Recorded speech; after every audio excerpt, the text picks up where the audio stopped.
میری طرف سے فلائنگ ٹی وی دیکھنے والے معزز دوستوں کو ایک نئے دن اور ایک نئی ویڈیو کے ساتھ السلام علیکم دوستو۔ آج ہماری منزل براعظم جنوبی افریقہ میں واقع تیل، ہیرے اور کاپر کے ذخائر سے مالا مال ملک انگولا ہے۔ دوستو، اس ویڈیو میں انگولا کی تاریخ، انگولا میں واقع سیاحتی مقامات اور انگولا کے بارے میں بہت ساری دلچسپ معلومات اس ویڈیو میں شامل ہیں۔ لیکن ویڈیو میں مزید آگے بڑھنے سے پہلے آپ چینل کو سبسکرائب کر لیں اور ساتھ دیے گئے گھنٹی کے بٹن کو دبا دیں تاکہ آپ کو آنے والی ویڈیوز کا نوٹیفیکیشن ملتا رہے۔ انگولا کا باقاعدہ نام جمہوریہ انگولا ہے۔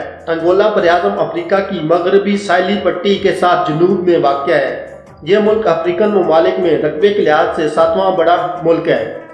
انگولا کی سرحد جنوب میں نامبیا، شمال میں جمہوریہ کانگو، مشرق میں زامبیا اور مغرب کی طرف بحیرہ اوقیانوس سے ملتی ہے۔ انگولا تاریخی لحاظ سے انسانی آبادی کے آثار پتھر کے زمانے 50,000 سے 75,000 قبل مسیح کے دور میں ملتے ہیں۔ اس وقت یہاں پر مختلف قبائل آباد تھے۔ انگولا کی جدید تاریخ کی اگر بات کی جائے تو یہاں پر پہلی قبل مسیح تک سین اور کوئی قبائل آباد تھے۔ یہ لوگ شکار کر کے اپنی گزر بسر کرتے تھے۔ پھر یہاں بانٹو قبائل آ کر آباد ہوئے۔ یہ قبائل آج کل شمال مغربی نائجیریا میں آباد ہیں۔ بانٹو قبائل نے مختلف افریقی ممالک میں تجارتی راستے دریافت کیے۔ جنوب مغربی اور مغربی افریقی ممالک کانگو، زمبابوے، گبون سے تجارت شروع کی۔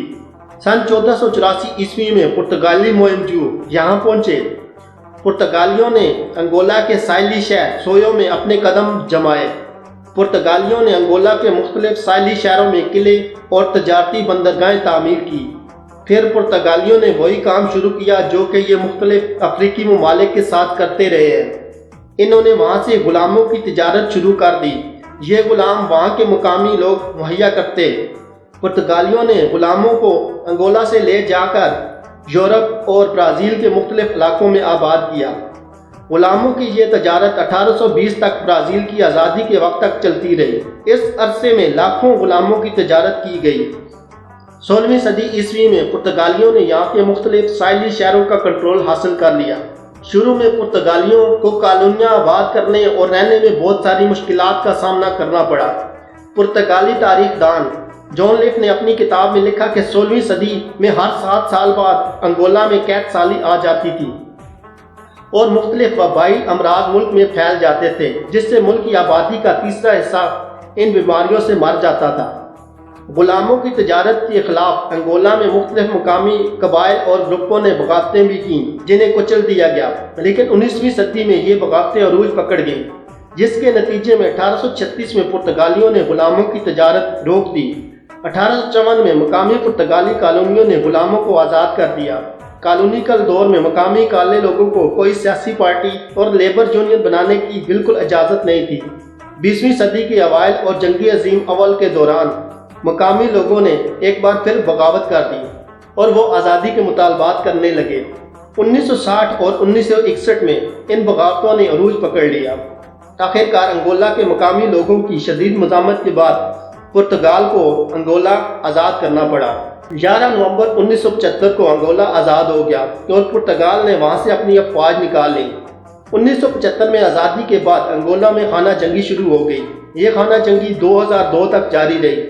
اس خانہ جنگی میں لاکھوں انگولن لوگ مارے گئے۔ انگولا کی سرکاری زبان پرتگالی زبان ہے۔ اس کے علاوہ یہاں دیگر بولی جانے والی زبانوں میں بانٹو، سین اور کھوئی زبانیں بولی جاتی ہیں۔ انگولا 12,46,700 مربع کلومیٹر رقبے پر پھیلا ہوا ہے۔ رقبے کے لحاظ سے انگولا دنیا میں 22ویں نمبر پر آتا ہے، جبکہ براعظم افریقہ میں انگولا رقبے کے لحاظ سے 7واں بڑا ملک ہے۔ انگولا کی آبادی 2,60,00,000 افراد پر مشتمل ہے۔ آبادی کے لحاظ سے انگولا دنیا میں 199 نمبر پر آتا ہے۔ انگولا کا سب سے بڑا شہر اور ملک کا دارالحکومت لوانڈا ہے۔ لوانڈا براعظم افریقہ کا پیرس بھی کہلاتا ہے۔ اس کی وجہ یہاں کی آب و ہوا اور منفرد ثقافت ہے۔ لوانڈا افریقہ کا مہنگا ترین شہر بھی ہے، جہاں ایک کرائے کا گھر لینے کے لیے ماہانہ 8,000 یورو تک ادا کرنے پڑتے ہیں۔ لوانڈا شہر 113 مربع کلومیٹر رقبے پر پھیلا ہوا ہے اور یہاں کی آبادی 25 لاکھ افراد پر مشتمل ہے۔ انگولا میں انسانی اوسط عمر 61 سال ہے۔ अंगोला के जनूबी इलाके में मौसम नीम बारानी है। मई से अक्टूबर के दौरान मौसम बिल्कुल खुश्क होता है और बारिशें बिल्कुल नहीं होती, जबकि नवंबर से अप्रैल तक इन इलाकों में बारिशें होती रहती हैं। अंगोला के बारे में ये बात सुनकर आप बिल्कुल हैरान हो जाएंगे कि यहाँ पर किसी भी सरकारी इमारत के करीब तस्वीर लेना, GPS इस्तेमाल करना बिल्कुल मना है। अगर आप सरकारी इमारत के करीब ये चीज़ें इस्तेमाल करते हैं तो आप किसी तरफ से भी स्नाइपर की गोली का निशाना बन सकते हैं। 1994 से सन 2004 के दौरान अंगोला की इकॉनमी दुनिया की सबसे तेज़ी से तरक्की करने वाली इकॉनमीज में से एक थी। 2012 अंगोला में इकॉनमी की ग्रोथ 7% थी। अंगोला की आबादी ज़्यादातर नौजवानों पर मुश्तमिल है। अंगोला की तकरीबन 70% आबादी 24 साल से कम उम्र नौजवानों पर मुश्तमिल है। 2011 में अंगोला शरह मवाद के लिहाज से दुनिया में सबसे आगे था। 2011 में अंगोला के हर 1000 अफराद में से 24 अफराद मौत का शिकार हुए। अंगोला का झंडा 3 रंगों लाल, गोल्डन और काले रंग पर मुश्तमिल है। झंडे में सुर्ख रंग उन लोगों के खून की याद में शामिल किया गया है जो अंगोला की जदोजहद आज़ादी में मारे गए। काला रंग मकामी लोगों का इजहार करता है। झंडे में गोल्डन रंग का सितारा साबका सोवियत यूनियन के झंडे से इंस्पायर होकर लिया गया है। अंगोला का सकाफती म्यूजिक सिम्बा है। ब्राज़ील का सिम्बा म्यूजिक भी अंगोला से ही वहाँ तक पहुँचा। अंगोलियन म्यूजिक सिम्बा मुख्तलिफ मकामी त्योहारों पर बजाया जाता है और इस पर मुख्तलिफ डांस पार्टीज होती है। सिम्बा को म्यूजिक ऑफ सी भी कहा जाता है। अंगोला में 27 साल खाना जंगी रहने की वजह से यहाँ मर्दों की कमी हो गई थी। अंगोला का एक सूबा मुल्क की सरहद से बाहर भी वाक़या है। बिल्कुल इसी तरह जिस तरह एक वक्त मशरकी पाकिस्तान और मगरबी पाकिस्तान एक दूसरे से अलग और अलहदा वाक़या थे, लेकिन दोनों एक मुल्क का हिस्सा थे। इसी तरह अंगोला का सूबा कैबिंडा मुल्क की सरहद से बाहर वाक़या है। ये इलाका रिपब्लिक ऑफ कॉन्गो और डेमोक्रेटिक रिपब्लिक ऑफ कॉन्गो के दरमियान वाक़या है। अंगोला की जंग आज़ादी में क्यूबा ने बहुत अहम किरदार अदा किया। अंगोला का सालाना दिफाई बजट $7 बिलियन है। अंगोला की पुलिस की तादाद 9000 अफराद पर मुश्तमिल है, जिनमें से 6000 पेट्रोलिंग पुलिस की तादाद है। अंगोला की आबादी का 40% हिस्सा गुर्बत की लकीर से नीचे ज़िंदगी गुजारने पर मजबूर है। अंगोला की करेंसी खवांजा है। एक अंगोलियन खवांजा पाकिस्तानी 30 पैसे के बराबर है। अंगोला पाकिस्तान से 7179 किलोमीटर के फासले पर वाक़या है। अंगोला का वक्त पाकिस्तान से 8 घंटे आगे है। अंगोला में तेल और डायमंड्स यानी हीरे के बहुत बड़े ज़खायर मौजूद हैं। तेल के ज़खायर से माला माल होने की वजह से अंगोला की इकॉनमी बहुत तेज़ी से तरक्की कर रही है। 2007 में Angola organization of petroleum exporting countries OPEC का मेंबर बना। अंगोला की बरामदात का 90% यहाँ के तेल के ज़खायर पर मुश्तमिल है, जबकि मुल्क को हासिल होने वाले अंगोला में ड्रेडलॉक हेयर स्टाइल बहुत मशहूर है। अंगोला की ज़्यादातर आबादी ईसाई मज़हब से ताल्लुक़ रखती है। अंगोला की 53% आबादी का ताल्लुक़ ईसाई मज़हब से है।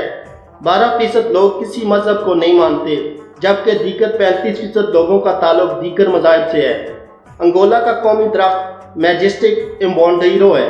इस दरख्त के बारे में अंगोला में यह तासुर पाया जाता है कि इसे खुदा ने अपने हाथों से लगाया था। अंगोला का सबसे ऊंचा पहाड़ माउंट मोको है। इस पहाड़ की सतह समंदर से ऊंचाई 8600 फीट है।